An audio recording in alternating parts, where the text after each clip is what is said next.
व्यास जी से भीमसेन ने पूछा इस एकादशी के बारे में, तो वहां पर व्यास जी भीमसेन को समझा रहे इस एकादशी को लेकर। हरिवासर में क्या कर्तव्य है? बोलते हैं हरि कीर्तन ही कर्तव्य है। भगवान कहाँ विराजते हैं? बड़ी गंभीरता से सोचो तो मंदिर और मठों में भी नहीं रहते अगर वहां पर हरि कीर्तन नहीं है। ऐसा हरि कीर्तन में, हरिनाम में कृष्ण केंद्र बिंदु नहीं है तो वहां पर गोविंद कभी भी विराजते नहीं है। मैं एक बात पहले बता दूं, शास्त्र के शब्द है वो न्यूट्रल होता है, किसी को लक्ष्य करके नहीं होता। यही टांडा में शायद मैंने सेवा को लेके कुछ बात बोला, जो महाराज जी तक गया। महाराज जी मुझे बोलते हैं किसी को लक्ष्य करके नहीं बोलना, है ना। किसी को लक्ष्य करके बोलने जितनी निम्न स्तर का हमारे गुरुजी ने हमको नहीं बनाया। ये बात सब जान लो। अगर किसी का दिल दुख गया, पहले बता रहे, हमारे गुरुजी की जो शिक्षा, हमारे शिक्षा गुरुदेव जिनका चित्रपट यहाँ पर विराजमान है, परम पूज्य पार्षद भक्ति विज्ञान भारती गोसाई महाराज जी, मैं उनका सेवक भी रहा। इनकी ये शिक्षा नहीं है तो इसको उसको कथा में इशारा करके बोल दिया कर, कथा है ऐसे। तो कई बार ऐसा होता है चोर के दाढ़ी में तिनका, अपनी गलती होता है तो इसको ऐसा लगता है कि मुझे ही बोला। मैं किसी को लक्ष्य करके कोई शब्द नहीं बोल रहा। ये गुरुजी की वाणी है, शास्त्र की वाणी। इसीलिए मैंने ये बात कहा, मंदिर हो चाहे मठ हो, घर तो भूल जाइए, अगर वहां हरि कीर्तन नहीं है, हरिनाम केंद्र नहीं है, कोई अन्य भाव रहने से वो मंदिर नहीं कहा जाएगा, वो मठ नहीं कहा जाएगा। श्रील प्रभुपाद जिनका चित्रपट यहाँ आप देख सकते हैं, घड़ी दीजिए, उन्होंने अपने दिव्य उपदेशों के माध्यम से हम लोगों को बतलाया हरि कथा, हरि कीर्तन विहीन जो मठवास है वो भी कर्म का अंग ही होता है, उससे ज्यादा कुछ नहीं। मतलब पुण्य होगा लेकिन भक्ति नहीं होगा कर्म। हरिवासर तिथि का विशेषता क्या है? क्योंकि हरि कीर्तन ही इसकी विशेषता, कृष्ण कीर्तन ही इसकी विशेषता। ऐसा भगवान वास कहाँ करते? भगवान स्वयं नारद जी को मद्भक्त यत्र गायन्ति तत्र तिष्ठामि नारद। हे नारद, मेरे भक्त जहां पर निरंतर मेरा महिमा कीर्तन करते हैं, है ना, मेरे भक्त यहाँ पर बैठ के मेरा गुणगान करते, तत्र तिष्ठामि, वहां जाके बैठ जाता हूं। तिष्ठामि मतलब बैठ जाना। गोविंद कहाँ बैठते? ना इधर ना उधर। जहां उनके भक्त उनका महिमा, उनके गुणावली का कीर्तन करते हैं, वहां पर भगवान बैठते हैं। ऐसा एकादशी के दिन क्या है? करणीय कार्य क्या? बोलते हैं हरि कीर्तन। इसीलिए गुरुजी से ही सुना, हरिवास तिथि का पालन जब आप धाम में रह के करोगे उसका सर्वाधिक महत्व होता है। जैसे कि मथुरा श्री चैतन्य महाप्रभु ने जिन 5 भक्ति अंगों के बारे में हम लोगों को बतलाया, भक्ति अंग तो कई प्रकार के भक्ति अंग हैं, जिनमें से प्रहलाद महाराज महाराज ने 9 प्रकार के भक्ति अंगों के बारे में बताया। श्रवणम, कीर्तनम, विष्णु स्मरणम, पाद सेवनम, अर्चनम, वंदनम, दास्य साख्यात्म निवेदन। फिर श्री चैतन्य महाप्रभु जब आए, उन्होंने 5 भक्ति के अंग बताए। वो क्या क्या है? साधु संग, नाम संकीर्तन, भागवत पाठ, श्रद्धा सहित श्री विग्रह का सेवन और मथुरावास, धामवास। इसलिए कोई भी साधन धाम में रह के करने पर वो अद्भुत फल प्रदान करता है। इसलिए भक्त लोग विशेष स्थितियों में धामवास करना पसंद करते हैं। श्रील गुरु महाराज जी बोलते हैं, जो कि प्रभुपाद जी की वाणी है, परम गुरुदेव की वाणी है, कि जिस स्थान पर गुरु गौरंग राधा गोविंद देव जी हैं, राधा गोकुलानंद देव जी हैं, राधा माधव जी, श्याम सुंदर जी, अथवा यहाँ के जो ठाकुर हैं श्री राधा प्रीत बिहारी जी, जो भी स्वरूप में यहाँ पर विराजमान हैं, उनके सानिध्य में बैठकर हरि कीर्तन करने से वो धाम में ही रह के हरिभजन करने का पूर्ण फल उसको प्राप्त होता है। क्योंकि ये हिस्सा इस संसार का नहीं होता है ऐसा।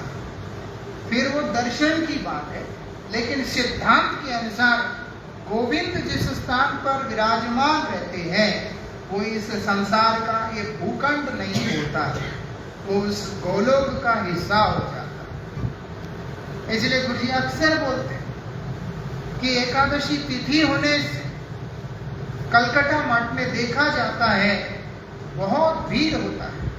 भीड़ आकर वो लोग सब वहां पर गुरुस्थान में रह के एकादशी व्रत हरिवास तिथि का पालन करते हैं। ऐसा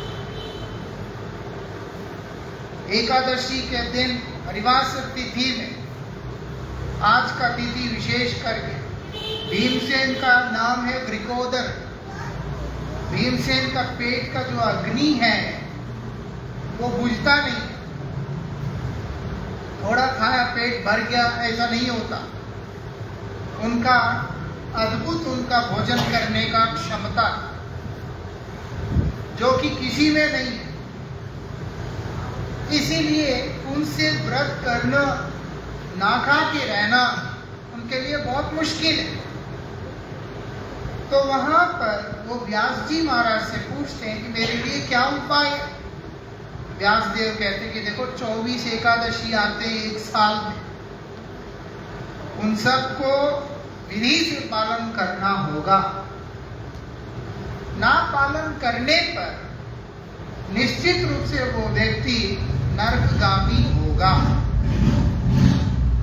नरकगामी मतलब नरक में जाएगा। ऐसा हम सोच सकते हैं, किसने देखा खा लो चुपके से। ऐसा कई लोग खा लेते हैं, लेस के चिप्स खा लेते हैं, फ्रूटी पी लेते हैं, उनको लगता है कि यह भी व्रती है। और कई ऐसे होते हैं वो ये सब मानते ही नहीं है, कुछ भी उठा के खा लेते हैं, निश्चित रूप से नरक में जाएंगे। ऐसा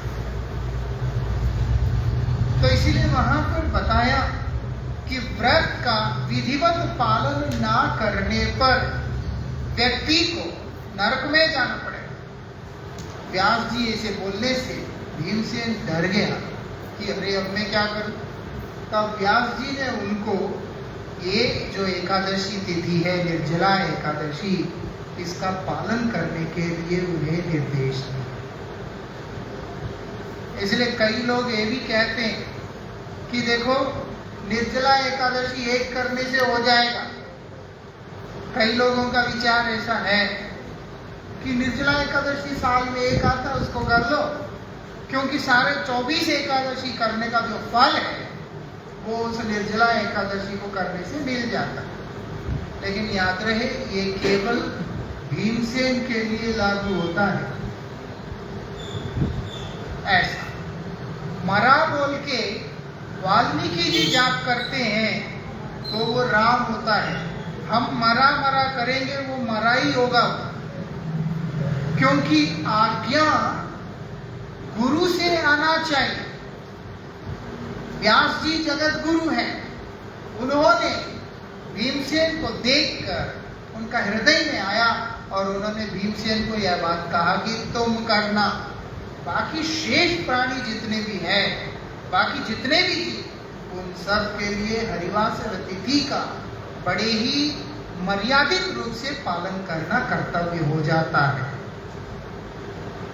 ऐसा वो क्या है, जो युग में जिस विधि जो परिपाटी के साथ में करने के लिए बतलाया, उसी विधि के अनुसार करना। और हम जिस युग में इसको बोलते कलयुग, कलयुग का क्या है, कलौ केशव कीर्तना, ये युग केशव कीर्तन की प्राधान्यता है। आप जो मर्जी कीजिए, लेकिन अगर कृष्ण कीर्तन नहीं किया, आपका साधन पूर्ण नहीं माना जाएगा।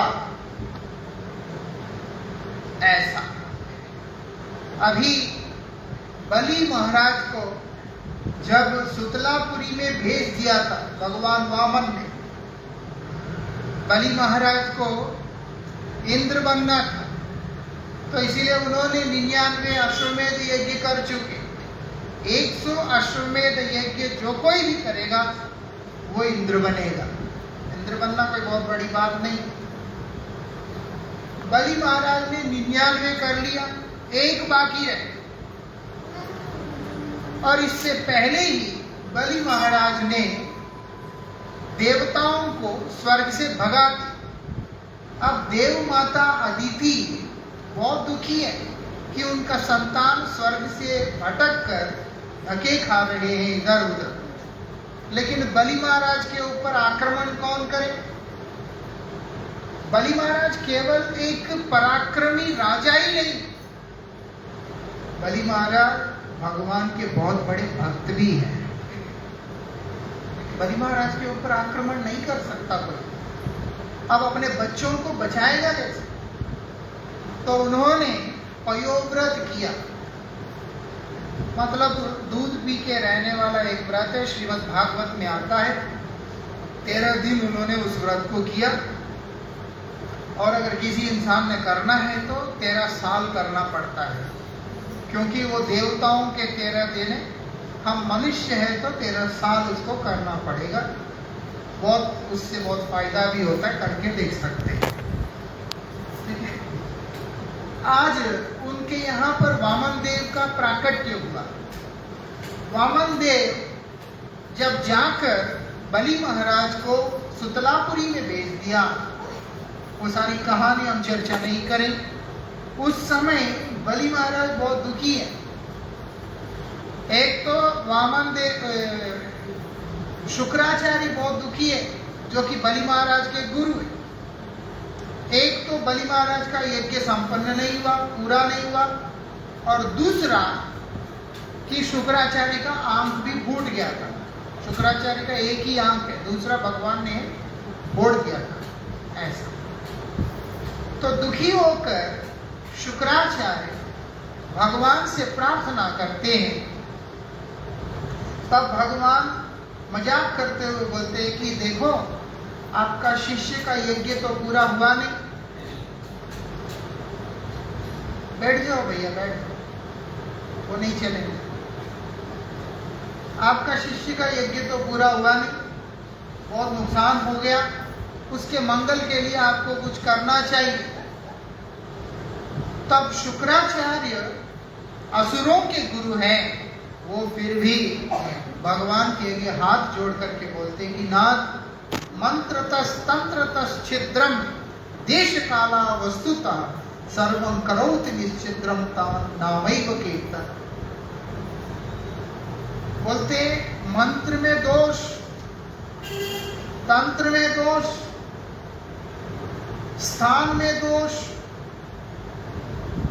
समय में दोष, पात्र में दोष, बहुत सारी चीजें हो सकते हैं। बोलते फिर भी सर्वम करोति निश्चिद्रम, ये जितने भी अगर एक पात्र के अंदर छेद माने जाते हैं, बोलते इन सब छेदों को ढक देने वाला अगर कोई उपाय है, आपके नाम का संकीर्तन के अतिरिक्त और कुछ है ही नहीं है करके शुक्राचार्य उस युग के अंदर भगवान वामन को यह बात बतला रहे हैं। और ये तो कलयुग है, शास्त्र बताते हैं कलौ केशव कीर्तनात्, इस कलयुग के अंदर कोई और साधन है वो केवल गोविंद का कीर्तन है।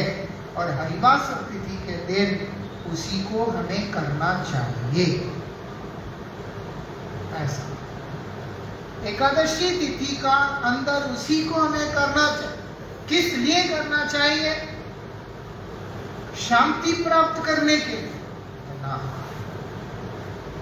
आपको पता है भक्त लोग शांति नहीं चाहते, तो महाराज क्या कलेश चाहते हैं? भक्त लोग क्या मोक्ष चाहते हैं? ना शांति चाहते, ना कलेश चाहते, कुछ भी नहीं चाहते, ना सुख चाहते, कुछ भी नहीं चाहते। फिर चाहते क्या है? और बोलते भगवान के श्री चरणों की एकांतिक भक्ति, एकांतिक भक्ति चाहते हैं। ऐसा उनको कोई गुरुजी हमेशा बोलते थे इसको वन पॉइंटेड एक्सक्लूसिव डिवोशन चाहते। एक्सक्लूसिव डिवोशन चाहिए, उसमें और कोई चीज का मिश्रण नहीं चाहिए। भक्त को कुछ चाहिए ही। इसीलिए श्री सच्चिदानंद भक्त विनोद ठाकुर जी महाराज बताते, पशु पक्षी है था कि स्वर्गे रहे, स्वर्ग में रखो, नरक में रखो, पशु बनाओ, पक्षी बनाओ, जो इच्छा कर लो, मुझे कोई परेशानी नहीं। दुनिया का आदमी थोड़ा सा कष्ट होने से 1000 बार उसको मौत पड़ जाता है। ले इतना करते भगवान हमारे लिए इतना नहीं कर सकते क्या? ऐसे लोग भी हमें मिले हैं, हम कई लोग ऐसे जानते हैं। क्या फायदा जी हरिनाम करके जब हमारा काम ही नहीं बना? ऐसे होते दुनिया के घटिया लोग। लेकिन भक्त ऐसा नहीं होता। भक्त कहता है कि नाथ मुझे जो मर्जी बनाओ, जहां मर्जी फेंको, तुम्हारी मर्जी है, मुझे सब कुछ मंजूर है। लेकिन एक मेरा प्रार्थना है, वो क्या है? आपकी भक्ति मेरे हृदय में निरंतर बना रहे। मुझे कुछ चाहिए। अरे जो परिस्थिति में तुम हो, इसमें तो तुम्हारे जीवन में बहुत अशांति है। वो बोले चलेगा। आपके भक्ति से विहीन होकर प्राप्त होने वाला शांति भी हमारे लिए प्राण संकट है नाथ। ये भक्त का भाव होता है। आप देखेंगे श्रीमद् भागवत जी के अंदर माता कुंती जब प्रार्थना करती है कृष्ण से, कृष्ण कहते हैं कि बुआ अभी तो आपके ऊपर कोई संकट नहीं है, अभी तो आप निष्कंटक है। तो कुंती कहती कि संकट नहीं, असली संकट तो अब आ गया कि तुम हमें छोड़ के जा रहे। ये होता है भक्त का दर्शन। तुम हमें छोड़ के, कृष्ण विमुखता से ज्यादा कष्ट कुछ और है ही नहीं। कृष्ण प्राप्ति से ज्यादा आनंद और सुख कुछ और है ही नहीं। ऐसा इसीलिए भक्त क्या चाहता है? वो बोलते हैं कृष्ण का एकांतिक शरण आश्रय चाहता है। हमारे आचार्यों ने तो बता, आश्रय लोहिया भजे तारे कृष्ण नाई त्यजे। कृष्ण ने हमें वर्ण किया कि नहीं किया? मैं तो खूब गला फाड़ के गा रहा हूं, बोल रहा हूं, नाच रहा हूं, सब कुछ कर, लेकिन कृष्ण ने मुझे स्वीकार किया कि नहीं किया, ये कैसे पता चलेगा? हमारा आचार्य बोलते आश्रित होकर के करोगे, भरोसा करके चलना, श्री कृष्ण तुम्हारा कभी भी परित्याग नहीं करेंगे। किसका आश्रय लेके करना है? कृष्ण दासों का, कृष्ण भक्तों का, श्री कृष्ण के प्रियतम सेवकों का, मतलब है गुरुजनों का। ऐसा। इसलिए बोलते हैं गुरोर आज्ञा अविचारणीय। एक बार गुरुदेव ने जो बात कह दिया उसके ऊपर सेकंड थॉट नहीं लानी चाहिए। गुरुजी ने बोला बैठ के हरिनाम कर, मतलब फुल्ली फोकस्ड होकर हरिनाम को हमें करना चाहिए। उसी को बृहद व्रत कहते हैं। ऐसा अभी हिमाचल गया, वो बोलते व्रत करते हैं उसको मोखना होता है। इधर भी ऐसे कुछ होता होगा शब्द।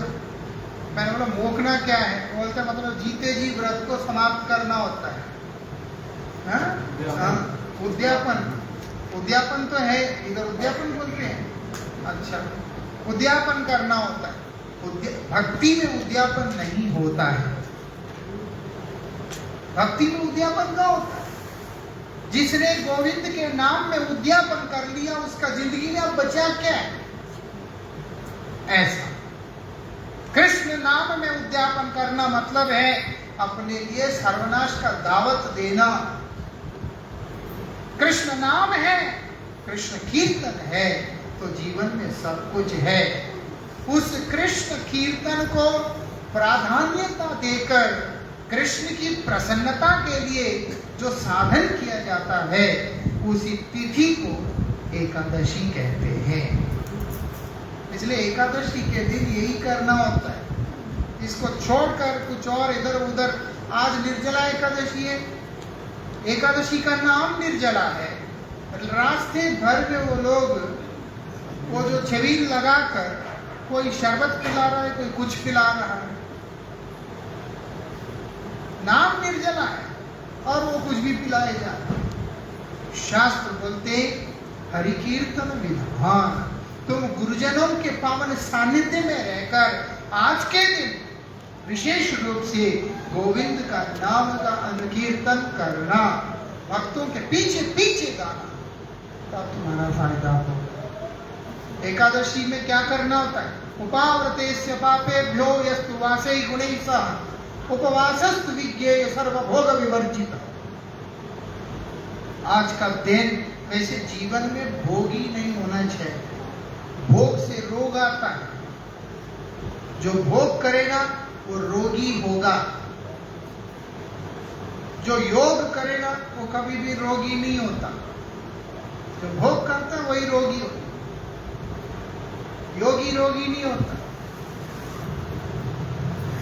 इसीलिए शास्त्रों के हिसाब से भोग करने का अधिकार इस जगत में किसी को भी नहीं है। भोग कौन करेगा?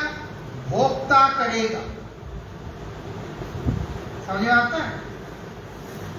जो भोग है वो केवल भोक्ता करेगा, मतलब प्रभु करेगा, भगवान करेंगे। वो कौन है? भोक्ताराम यज्ञ तपसाम सर्वलोक महेश्वर। जितने भी अनंत ब्रह्मांड है उन तमाम ब्रह्मांडों के सृष्टि स्थिति लय आदि के मूल कारण वो प्रभु है, वो भोक्ता है। हर वस्तु का भोक्ता वही है। वो भोग कर सकता है। बदजीव कैसे भोग करेगा जो भोगता ही नहीं? तेरा है ही क्या? पैदा होने के टाइम में माँ के पेट से एक धागा भी लेकर के कोई आता नहीं है। भाग्य से पूर्वकृत कर्मों के फल से भगवान जब अनुग्रहित करके कुछ हमें दे देते हैं, उससे जीवन निर्वाह करने की जगह हम लोग भोक्ता बनने का दुस्साहस कर बैठते हैं। हर कोई, एवरीवन ऐसा।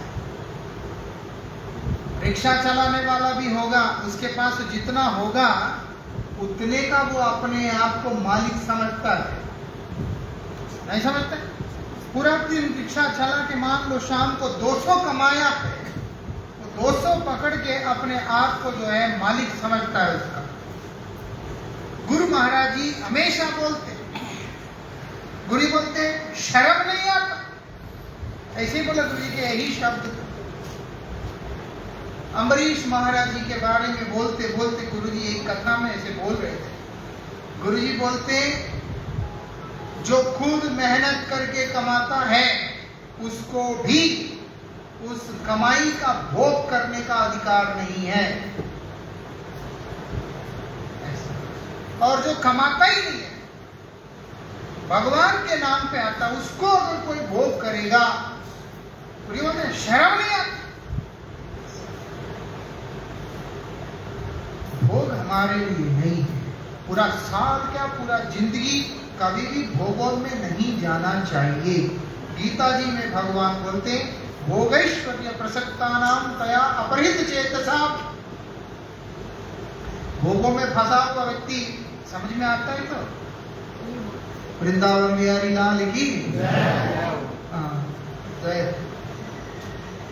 भोगों में फंसा हुआ जो व्यक्ति होता है, ऐश्वर्य में फंसा हुआ व्यक्ति जो होता है, उसका चेतना का हरण हो जाता है। जितना भोग उतना बुद्धि भ्रष्ट। ऐसा इसलिए बोलते हैं व्यवसायत्मक बुद्धि, जो काम करने वाली जो बुद्धि है, सही वक्त पर सही जगह पर कभी भी काम नहीं करता है।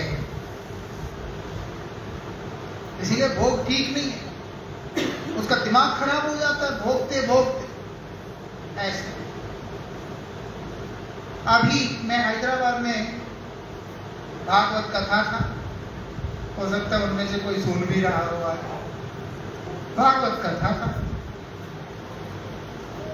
वो लोग मेरे पास आके मुझे बोल रहे थे कि स्वामी जी आप कथा के दौरान थोड़ा सा ये बात बोलना, भगवान की सेवा अच्छे से होना चाहिए। मैंने बोला क्यों भाई, मंदिर है तो सेवा तो अच्छा हो गई। और बोलते नहीं, जो इधर का प्रधान है वो कहता है कि पंखा मत चलाओ और इतना बना के क्या खिलाना, बाहर से लाके कोई मिठाई मिठाई लगा दो। बोलते ये थोड़ा ठीक नहीं हो रहा ना। मैंने बोला भैया तुम्हारा मंदिर तुम्हारा सिरदर्द, मैं कुछ कर नहीं सकता। मेरा ये कहना है, अधिकार आते ही ना दिमाग में चढ़ जाता है, वो भूल जाता है कि मैं नौकर हूं, मैं नौकर।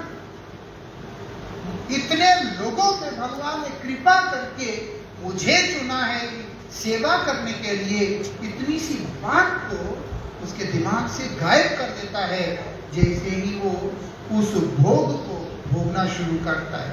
तो बोले तू मानते जी, वो बन गया ऐसा।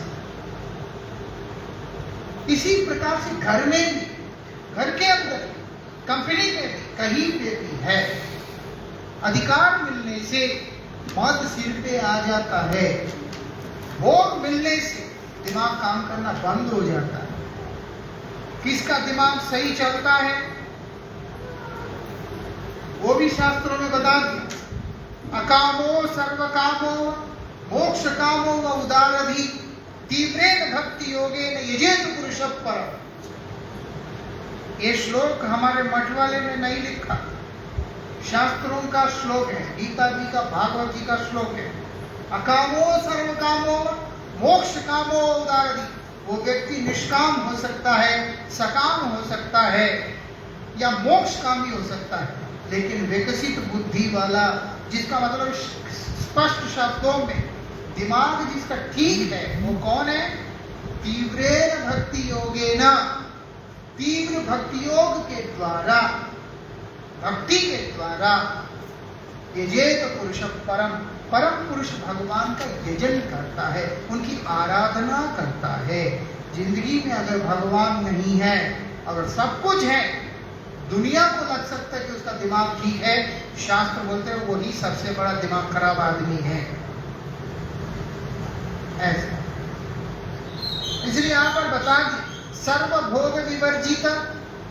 सर्वभोग मतलब हर प्रकार के भोग से अपने आप को अलग रखने की बात वहां पर बता रहे हैं। कब? आज का दिन विशेष रूप से। रोज तो तुम छोड़ नहीं सकते हो, कोई बात नहीं है ना। रोज तो तुम छोड़ नहीं सकते हो, छोड़ने के लिए बोलते उपाव्रतेश्च पापेभ्यो यस्तुवासे गुणैः सह। उपवास करना पापों से जितने भी पाप कर्म हैं उनसे आज का दिन अपने आप को दूर रखना। पाप शब्द, स्पर्श, रूप, रस, गंध 5 प्रकार के विषयों के पीछे भागने से होता है। 5 प्रकार के विषयों के पीछे भागने वाला व्यक्ति, उसका पाप होता है। इसलिए बोलते उपाव्रतेस्य पापेभ्यो, विषयों के पीछे कम से कम आज के दिन मत भागना। तो कहां जाऊं मैं? मेरा आदत है कहीं ना कहीं भागने का आदत है, इधर नहीं तो उधर, उधर नहीं तो इधर, भागना ही पड़े। और बोलते यस्तु वासे गुणैः सह, तुम भागना ही है। भाग के गोविंद के पदारविंद में आकर वहां पर जाकर के पड़े रहो बस। श्री कृष्ण के पादपद्म में आकर बोलते पड़े रहो, क्योंकि भागने की तुम्हारी वृत्ति है। अगर बोल दिया कि विषयों से दूर जाओ, अब मैं खाली हो गया, क्या करूं? चिंता मत करो। बोलते आके श्याम सुंदर के चरणों में आकर वहां पर पड़ जाओ, उनके नजदीक में रहो। मतलब जाके गर्भगृह में जाके बैठना है। और बोलते चाहर काम करने को बोला, और बोलते नाम रूप गुण लीला का चिंतन, बस। उपवासस्तु विज्ञेय, विज्ञेय मतलब बुद्धिमान व्यक्ति, विज्ञ व्यक्ति, समझदार व्यक्ति। शास्त्र मूर्खों के लिए नहीं है, समझदार लोगों के लिए है। उपवासस्तु विज्ञेय, बुद्धिमान जो व्यक्ति होंगे उनके लिए बता, उनका ये अभिप्राय है, उनका ये अभिमत है। सर्व भोग विवर्जित, अपनी गंदी आदतों को छोड़कर, भोग करने की वृत्ति को छोड़कर, और बोलते गोविंद के शरण में जाकर के बैठो, वही उपवास है। और इसी को श्री चैतन्य महाप्रभु बोल रहे, श्री हरिवास रे है हरि कीर्तन विधान। कहां शुरू किया उन्होंने? पुण्यवंत श्रीवास अंगने शुभारंभ, कुटीलो कीर्तन ध्वनि गोपाल गोविंद। गोपाल गोविंद का नाम, भगवान का नाम कहां शुरू किया उन्होंने? और बोलते श्रीवास पंडित के घर में शुरू किया। क्या बोल के शुरू किया? ये हरि कीर्तन विधान है, इसको करोगे तो ही तुम्हारा वास्तविकता में व्रत होगा, नहीं तो व्रत नहीं होगा। वो जितने भी रोड में छबील लगा के पानी पिला रहे, क्या क्या कर रहे, हरिनाम तो कोई कर नहीं रहा, हरि कथा तो कोई चर्चा कर नहीं रहा। देखने में लग रहा है कुछ अच्छा काम किया, वास्तविकता में दूसरे का व्रत भी नष्ट किया, अपना भी समय नष्ट किया, अपना भी व्रत नष्ट किया। क्यों? क्योंकि वहां पर कीर्तन नहीं। लेकिन उससे विपरीत जो हम यहाँ बैठे हैं, भाग्य से हम सब परम सौभाग्यशाली है। ऐसा क्यों? क्योंकि ठाकुर जी के पावन सानिध्य में बैठे कृष्ण कथा की चर्चा कर रहे हैं, कृष्ण कीर्तन कर रहे हैं। ऐसा किसी को समझ नहीं आ सकता है, क्योंकि जब तक रियलाइजेशन नहीं होता तब तक सब कुछ थियरी ही होता है ना। जब तक रियलाइजेशन नहीं है वो थियरी है। लेकिन जिसको ये बात अनुभव होता है उसको पता होता है कि मेरा कितना बड़ा सौभाग्य का उदय आज मेरे जीवन में हो गया है। अम्बरीश महाराज को ये बात पता था, इसीलिए अम्बरीश महाराज इस पूरे पृथ्वी का, सातों द्वीपों का एक छत्र सम्राट होकर के भी सब कुछ छोड़कर कहां जाके बैठे हैं? मथुरा मंडल में, मधुबन। वहां पर बैठकर उत्पन्न एकादशी से लेकर उत्थान एकादशी तक पूरा वर्ष के जितने भी एकादशी है उन सबका एक साथ व्रत ले लिया।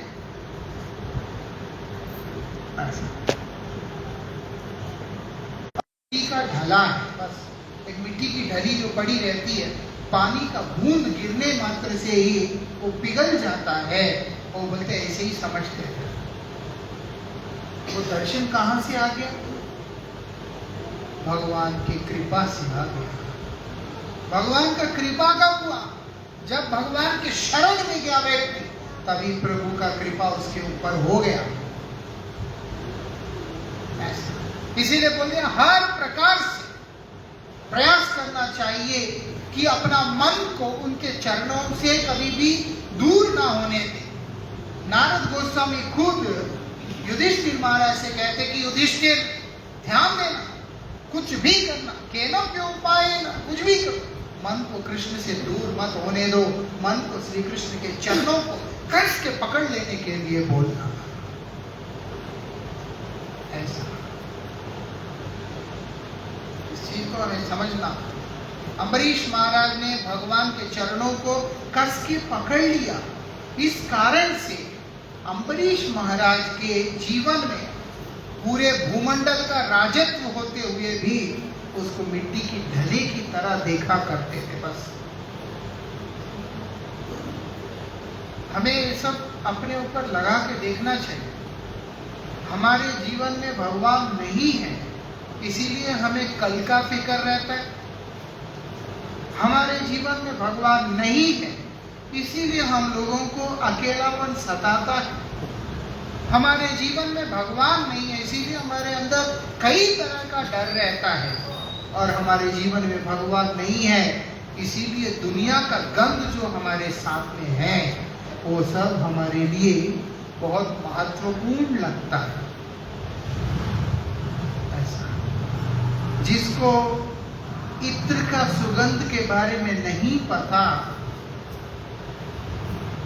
उसको आश्चर्य नहीं होगा अगर विष्ठा सुगंधित लगे। समझ में आता है? उसको बेचारे को इत्र का सुगंध पता ही नहीं है, क्या करेगा वो? अब सूंघ रहे थे, अचानक उसको विष्ठा का सुगंध आ गया, उसको लगता है कि ये बहुत सुगंधित वस्तु है, क्योंकि उसने इत्र नहीं देखा कभी। ऐसा जिसके जीवन में गोविंद नहीं है, उसके लिए ये संसार का गंध जो है बड़ा अद्भुत लगता है। अम्बरीश महाराज के जीवन में भगवान, इसीलिए उनको कोई चीज रास नहीं आ रहा है, उनको कोई चीज पसंद ही नहीं आ रहा।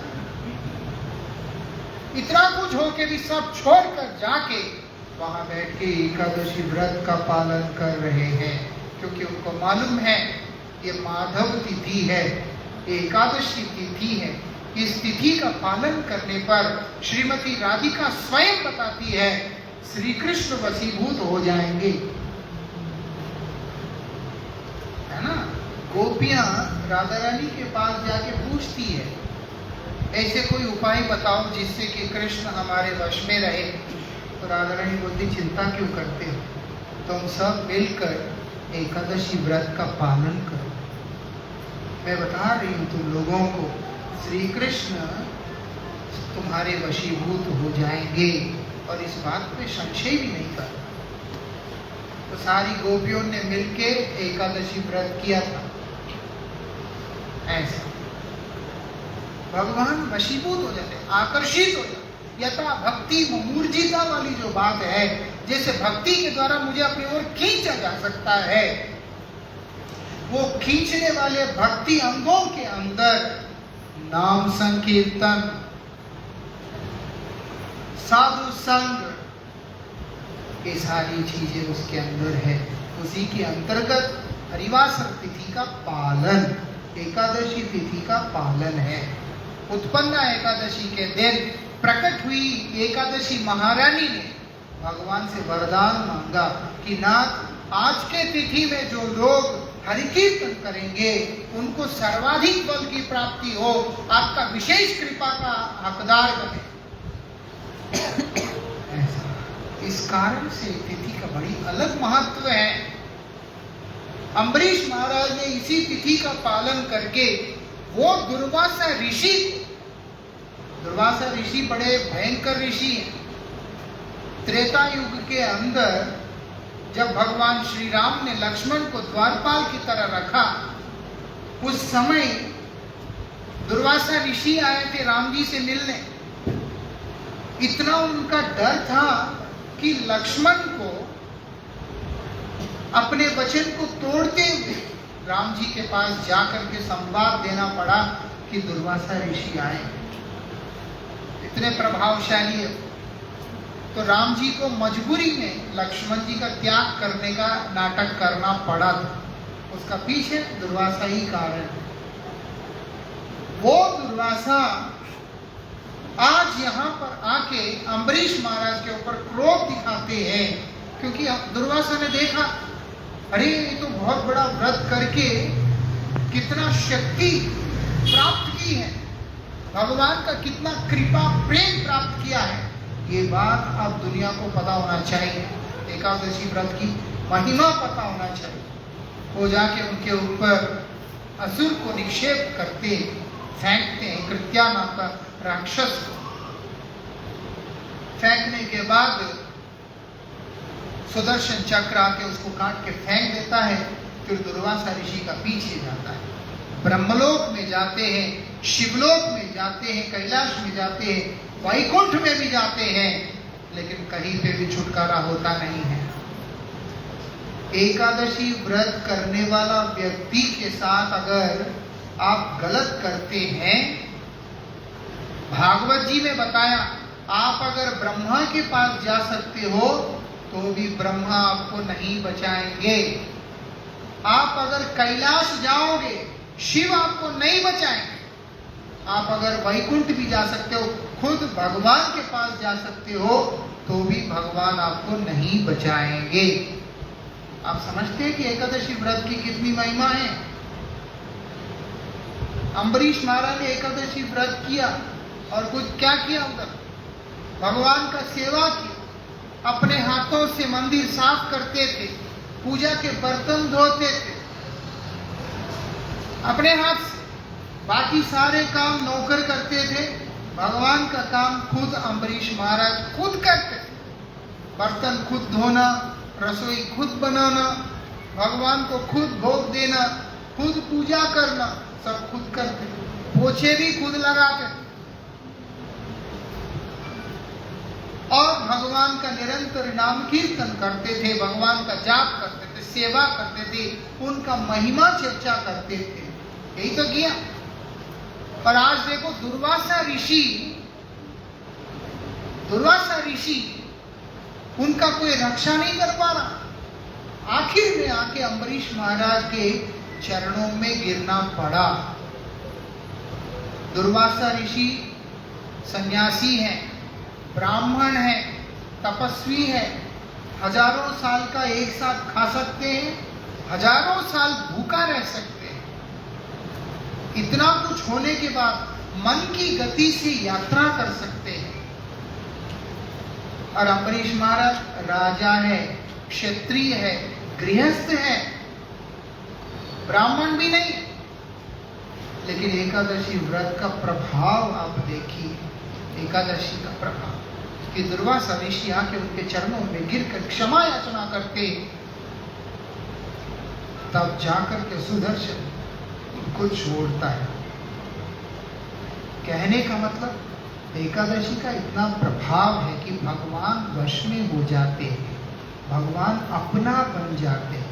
करना क्या है, आज का दिन अधिक से अधिक समय, अधिक से अधिक मात्रा में गोविंद का गुणगान करना है, उनका नाम करना है, उनका जाप करना है, उनके लिए करना है, तब जाके हमारा परम मंगल होगा।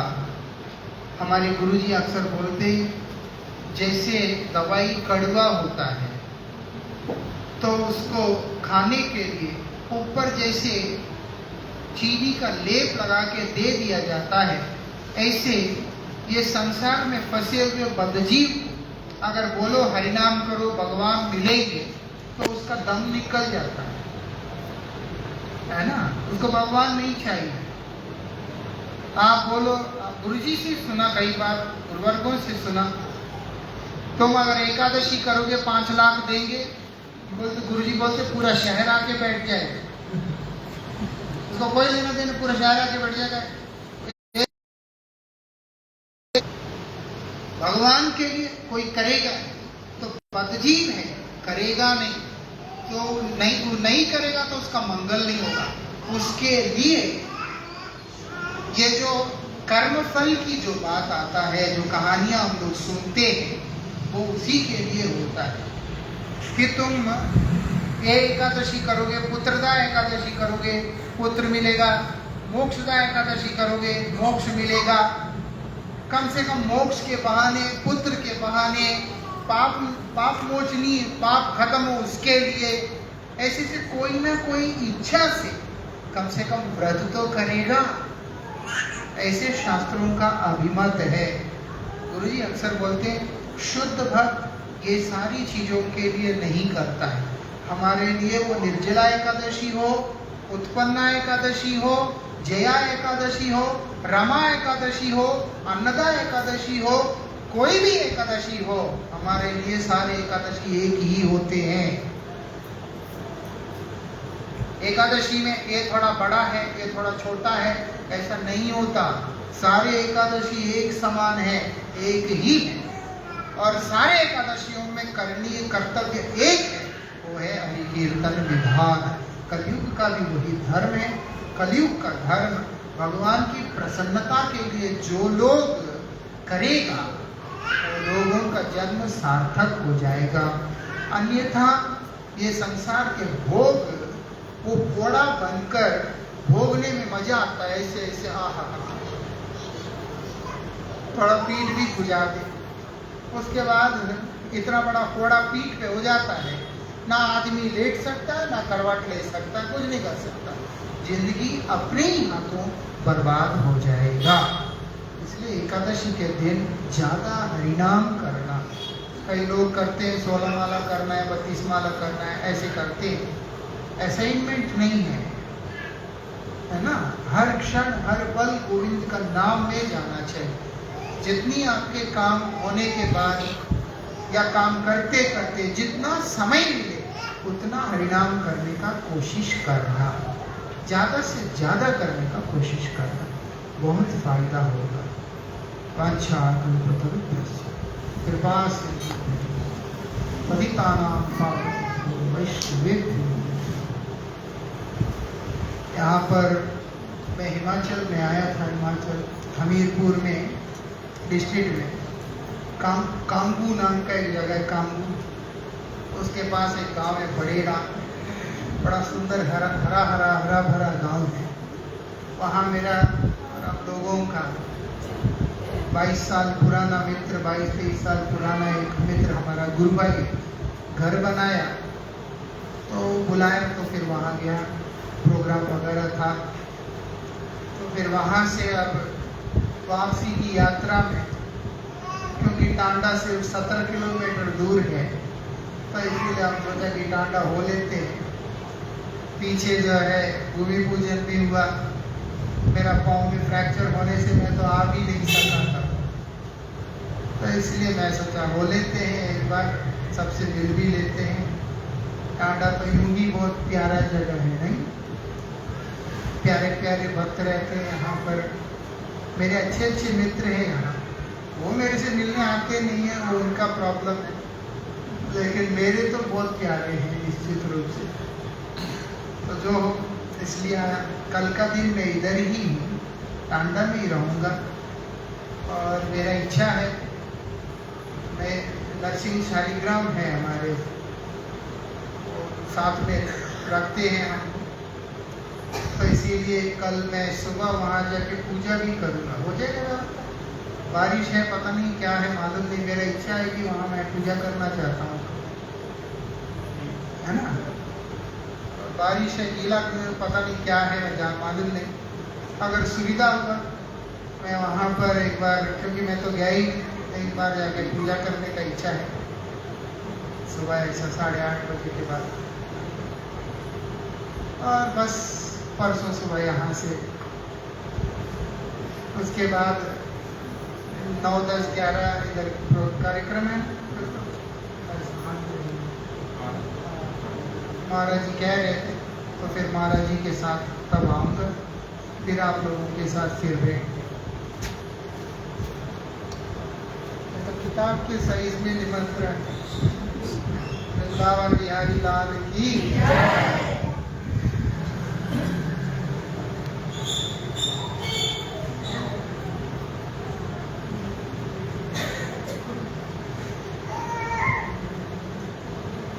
ये यंग बॉय कौन है?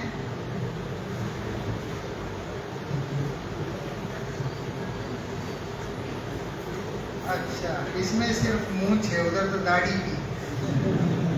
अच्छा, जो भी है, ये कार्यक्रम में हम लोग मिलेंगे। आप लोग अच्छे से रहना, हरिनाम करना। जिंदगी इतनी देर है, इतनी देर है। हम अक्सर पूज्यपाद भारती गोसाई महाराज जी, जिनका चित्र यहाँ है, वो मेरे शिक्षा गुरुदेव हैं, उनके मुख से हमेशा एक बात बार बार बोलते थे, निश्वासो नैव विश्वासो कदा रुद्धो भविष्यसि कट। ये श्लोक मैं उनसे ही पहली बार सुना और उनसे ही इनफैक्ट आखिरी बार में उनसे ही सुना। कई बार बोलते थे, जब भी कोई महत्वपूर्ण बात बोलना होता था तब महाराज जी ये बात जरूर बोलते थे, जो श्वास अंदर गया वो बाहर आएगा, कोई भरोसा नहीं। जो बाहर आया वो अंदर जाएगा, इसका भी कोई भरोसा नहीं। उतना ही जिंदगी है ना, जिंदगी इससे ज्यादा कुछ नहीं। इसलिए लंबी लंबी योजनाएं ना बनाकर जितना हो सके उतना अपनी ऊर्जा को भगवान की सेवा में लगाना से ही हमारा मंगल होगा, भगवान का कृपा मिलेगा। नहीं तो जीवन में भगवान नहीं है तो केवल आडंबर होके रह जाएगा और उसका परिणाम जो होगा वो शून्य है, उसका और कोई परिणाम निकलता नहीं है। बहुमूल्य जीवन को, है ना, उसके साथ जुआ नहीं खेलना चाहिए। जिंदगी बहुत मूल्यवान है, इसके साथ जुआ खेलना नहीं चाहिए, क्योंकि कब क्या हो जाए पता नहीं। जितना पल हमारे लिए बचे हैं, हम वास्तविकता में पल पे ही जी रहे हैं। जो पल श्वास रुक गया वो पल हमारा जीवन खत्म हो गया है। जितने पल गोविंद ने हमको दिया, उन तमाम पलों को उन्हीं के चरणों में समर्पित करने से ही जन्म सार्थक होगा। उसी रास्ते में कृपया सब चलना, नहीं तो दुनिया मनोरंजन करने या फिर व्यंग करने, तनाव देने, कई तरह के भावों के साथ हमारे ऊपर आक्रमण करने से पीछे हटता नहीं है। कोई हमारा दोस्त बन के हमें जलील करता है तो कोई हमें दुश्मन बन के जलील करता है। कोई मजाक में जलील करता है, कोई ईर्ष्या में करता है, तो कोई द्वेष में करता है ना। कोई प्यार करके कर देता है, प्यार में भी कई बार जलील हो जाता है, उसके बाद बोलता बस कर यार तुम, है ना। इसलिए इन सब भावों से बाहर निकल के कृष्ण के ही भाव में भावित होकर, कृष्ण के शरण होकर, कृष्ण नाम में डूबकर अपने जन्म को सफल बना लेना चाहिए। कल मैं वहाँ जाऊँगा, इसके बाद पूजा वगैरह करूँगा, यहाँ आऊँगा, ठाकुर जी को प्रणाम वगैरह करूँगा। आगे जैसे गुरुदेव की इच्छा, भक्त लोगों से मिल परसों सुबह मैं यहाँ से चला जाऊँगा। आप सबका बहुत बहुत धन्यवाद। हरे कृष्ण।